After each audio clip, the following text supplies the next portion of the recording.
তোমাদের পোয়েট্রি থেকে যাবতীয় যে সাবস্টেন্স আছে বা টাইটেল আছে সেগুলো আমি তোমাদেরকে এখানে ভিডিওর আকারে এক একটা দেখিয়ে দিচ্ছি, তোমরা এগুলোকে দেখে নাও। প্রথমে অন কিলিং এ ট্রি দেখালাম, এরপর হচ্ছে দ্য পোয়েট্রি অফ আর্থ।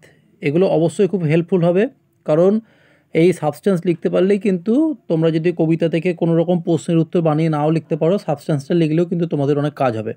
জানবে এটা একটা শর্ট ট্রিপের মধ্যে পড়ছে, প্লাস তোমাদের মার্কসও কিন্তু ভালোই ক্যারি করবে। তাই নো ডাউট তোমরা এখন কোনো কিছু না ভেবে, যদি সাবস্টেন্স তোমাদের না করা হয়ে থাকে তাহলে অবশ্যই এই সাবস্টেন্সগুলো তোমরা করবে। এটা হচ্ছে দ্য পোয়েট্রি অফ আর্থ থেকে সাবস্টেন্স, আগেরটা দিলাম অন কিলিং এ ট্রি থেকে সাবস্টেন্স।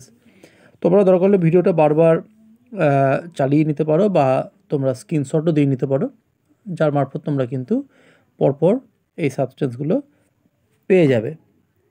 এবং এরপরে তোমাদের যে সাবস্টেন্স আছে সেই সাবস্টেন্সের কথায় আসি, সেটা হচ্ছে আচ্ছা, এখানে একটা পোয়েট্রি অফ আর্থ থেকে দুটো প্রশ্নই হয়, একটা সাবস্টেন্স একটা টাইটেল।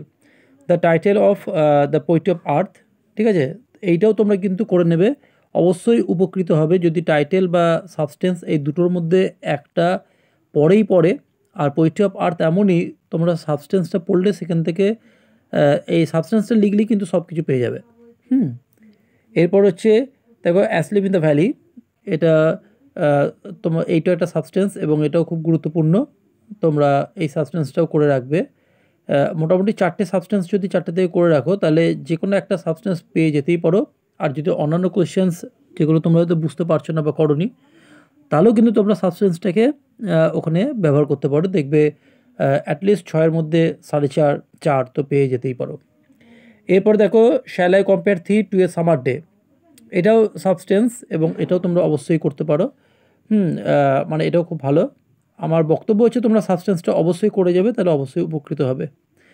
তাহলে দেখো এবারে তোমাদের পরীক্ষা যেন ভালো হোক। ভিডিওটা দেখার জন্য অবশ্যই ধন্যবাদ। তোমরা পারলে এখানে সাবস্ক্রাইব এবং অবশ্যই চ্যানেলটিকে